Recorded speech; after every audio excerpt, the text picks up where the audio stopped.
आज हम बात करेंगे types of gel in gel permeation chromatography, यानी कि जेल परमिएशन क्रोमेटोग्राफी में जेल की कितनी इकसाम यूज़ हो जाती हैं। जेल परमिएशन क्रोमेटोग्राफी आपको पता है मैंने क्या बताई थी कि इसमें जेल परमिएशन क्रोमेटोग्राफी में मिक्सचर के कंपोनेंट्स को, मिक्सचर के अंदर जो उनसे कंपोनेंट्स हैं उन कंपोनेंट्स, फॉर एग्जांपल 3 कंपोनेंट्स हैं, उन तीनों के तीनों कंपोनेंट्स की डिस्ट्रीब्यूशन होगी किसकी बिना पर, उन कंपोनेंट्स के अंदर पाए जाने वाले मॉलिक्यूल्स के साइजेस की बिना पर मिक्सचर के कंपोनेंट्स की डिस्ट्रीब्यूशन होगी इन जेल परमिएशन क्रोमेटोग्राफी। हमने आपको ये बड़ी तफसील से समझा दिया था कि जिस मिक्सचर के कंपोनेंट के मॉलिक्यूल्स का साइज बड़ा होगा वो पहले कॉलम के अंदर आ जाएंगे नीचे की तरफ, और जिस मिक्सचर के कंपोनेंट का साइज बहुत ही स्मॉल होगा वो ऊपर ही रह जाएंगे। ठीक है ना, अगर आप ठीक है समझ आ गई। इस तरीके से मिक्सचर के कंपोनेंट्स की डिस्ट्रीब्यूशन हो जाती है कॉलम के अंदर। There are following types of gel which we used in gel permeation chromatography. Gel permeation chromatography में बहुत सी ऐसी टाइप्स यूज़ हो रही हैं जेल की, जो as a stationary phase use हो रही हैं। Gel permeation chromatography, gel permeation chromatography है। जेल परमिएशन क्रोमेटोग्राफी में जेल जो सी होती है वो as a stationary phase use हो रही है कॉलम के अंदर। वो कितनी जेल्स यूज़ हो रही होती हैं, वो 5 किस्म की जेल्स यूज़ हो रही होती हैं। मैंने अभी आपको सेफाडेक्स के बारे में बता दिया था कि इसमें क्या होता है, इसमें 2 पॉलीसेकेराइड्स को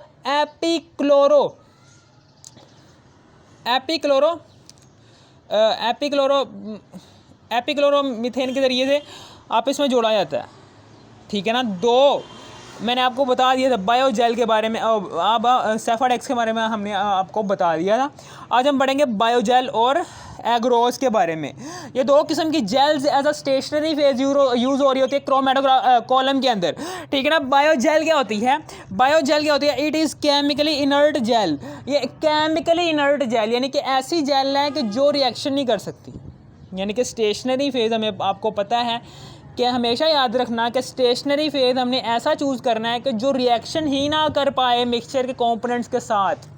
अगर फॉर एग्जांपल मिक्सचर के जो उनसे कंपोनेंट्स हैं, जिस कंपोनेंट को इस जेल ने ऊपर की तरफ डिस्ट्रीब्यूट किया है मिक्सचर से, मिक्सचर के कंपोनेंट्स यानी कि जेल जो सी होगी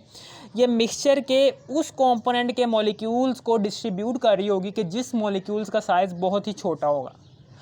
और मिक्सचर के अंदर मौजूद जो उनसे मिक्सचर है उसके अंदर जो मौजूद उनसे कंपोनेंट है, उस कंपोनेंट के ऐसे मॉलिक्यूल्स को ये सेपरेट नहीं कर पाएगी कि जिसके मॉलिक्यूल्स का साइज़ बड़ा होगा वो नीचे चले जाएंगे। ठीक है ना, फॉर एग्जांपल ये जेल है, ये मिक्सचर के उस कंपोनेंट को डिस्ट्रीब्यूट कर दिया, इस जेल ने मिक्सचर के उस कंपोनेंट को डिस्ट्रीब्यूट कर दिया कि जिसके मॉलिक्यूल्स का साइज़ छोटा था। ठीक है ना, उसको इसने डिस्ट्रीब्यूट कर दिया ऊपर की तरफ, डिस्ट्रीब्यूट कर दिया इसने ऊपर की तरफ उसे डिस्ट्रीब्यूट कर दिया मिक्सचर से। ठीक है ना, अगर फॉर एग्जांपल अगर ये जेल जो उनसे रिएक्शन कर लेती, रिएक्टिव हो, तो क्या करेगी ये मिक्सचर के उस कंपोनेंट के साथ ये रिएक्शन भी कर सकती है कि जिससे कि इसने जिस मिक्सचर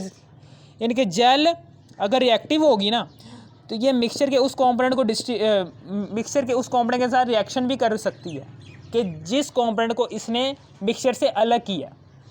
जिससे क्या होगा हमारी जो क्रोमेटोग्राफी है वो डिस्टर्ब हो जाएगी, क्योंकि वो कंपोनेंट अब पहले जैसा नहीं रहेगा, वो कोई और चीज़, कोई नई चीज़ बन जाएगी। तो इसलिए हमेशा याद रखना कि जो सी जेल होनी चाहिए वो इनर्ट होनी चाहिए, रिएक्टिव नहीं होनी चाहिए, नॉट रिएक्टिव। अब आगे है, it is formed by the cross linked of polyacrylamide, cross linked of polyacrylamide, it is formed by the cross linked of,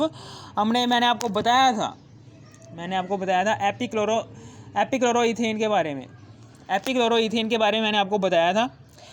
एपिक्लोरोइथेन के बारे में आपको बताया था कि एपिक्लोरोइथेन जो सी होती है ये 2, मैंने आपको सेफाडेक्स में क्या बताया था कि 2 पॉलीसेकेराइड्स हैं, उन दोनों के दोनों पॉलीसेकेराइड्स को कनेक्ट कौन कर रही होती है, एक एपिक्लोरोइथेन। ठीक है ना, समझ आ गई। वो एपिक्लोरोइथेन क्या होगी, उसने क्रॉस लिंक्ड होती है, वो 2 पॉलीसेकेराइड्स को जोड़ रही होती है। ठीक है ना, सेफाडेक्स के अंदर। इसी तरीके से सेम इसी तरीके से यहाँ पर पॉली एक्राइलमाइड, इसमें क्या होता है, इसमें it is formed by the cross linked, इसमें क्या होती है, इसमें वहाँ पर दो पॉलीसेकेराइड्स को कौन जोड़ी थी, एपिक्लोरोइथेन यहाँ पर सेफाडेक्स में, यहाँ पर पॉलीएक्राइलमाइड, यहाँ पर पॉलीएक्राइलमाइड क्रॉस लिंक्ड होगी, यहाँ पर पॉलीएक्राइलमाइड क्रॉस लिंक्ड होगी, ठीक है ना, जोड़ रही होगी दो पॉलीसेकेराइड्स के मॉलिक्यूल्स को कनेक्ट कौन कर रही होगी, बायोजेल में दो पॉलीसेकेराइड्स को आपस में कनेक्शन कौन प्रोवाइड कर रहा होगा, पॉलीएक्राइलमाइड। और क्या चीज़ है, these gels are available with exclusion limits varying from molecular mass of 1800 to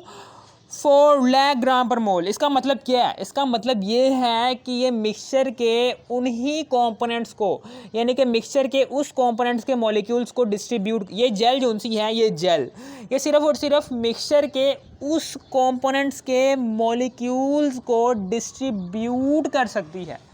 ये जेल सिर्फ और सिर्फ मिक्सचर के उस कंपोनेंट्स के मॉलिक्यूल्स को डिस्ट्रीब्यूट कर सकती है कि जिन मॉलिक्यूल्स का साइज 1800 ग्राम पर मोल या फिर 4 लाख ग्राम पर मोल या फिर इन दोनों के दरमियान एग्जिस्ट कर रहा हो,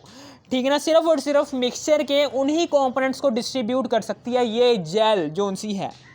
ये बायोजेल जो सी है, ये सिर्फ और सिर्फ मिक्सचर के उन्हीं कंपोनेंट्स को डिस्ट्रीब्यूट कर सकती है। ये जेल जो सी है, ये सिर्फ और सिर्फ मिक्सचर के उन्हीं कंपोनेंट्स को डिस्ट्रीब्यूट कर सकती है जिनके मॉलिक्यूल्स का साइज़ 1800 से लेकर 4 लाख ग्राम पर मोल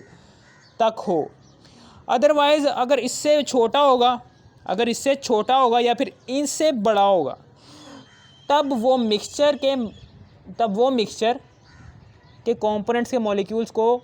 डिस्ट्रीब्यूट नहीं कर पाएगी ये जेल,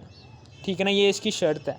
ये बायोजेल की बहुत ही इंपॉर्टेंट बात है कि these gels are available with exclusion limits, कि इसकी एक लिमिट है जो वेरिंग करती है, जो दरमियान में मौजूद है, वेरिंग फ्रॉम मॉलिक्यूलर मास, के जिन मिक्सचर के कंपोनेंट्स के मॉलिक्यूल्स का मॉलिक्यूलर मास 1800 या फिर 4 लाख ग्राम पर मोल या फिर इन दोनों के दरमियान एग्जिस्ट कर रहा होगा ना, सिर्फ और सिर्फ उन्हीं मिक्सचर के कंपोनेंट्स के मॉलिक्यूल्स को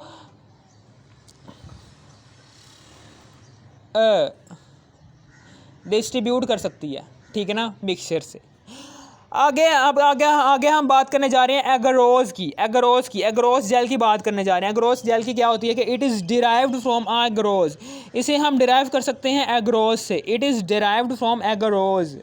ठीक है ना। ये क्या होती है, इसमें एगरोज जेल, ये एज स्टेशनरी फेज कौन सी यूज़ हो रही है, कौन सी वाली जेल यूज़ हो रही है, स्टेशनरी फेज एगरोज जेल, कि it is used for the separation of molecular mass over 5 lakh gram per mole. It is used for the separation of molecular mass over, इसका मतलब क्या है, इसका मतलब ये है कि मिक्सचर के उन्हीं कंपोनेंट्स को डिस्ट्रीब्यूट कर सकती है मिक्सचर से कि जिनके मॉलिक्यूल्स का साइज़ 5 लाख ग्राम पर मोल हो। अगर इससे ज़्यादा होगा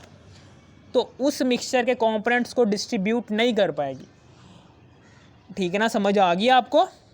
ये सिर्फ और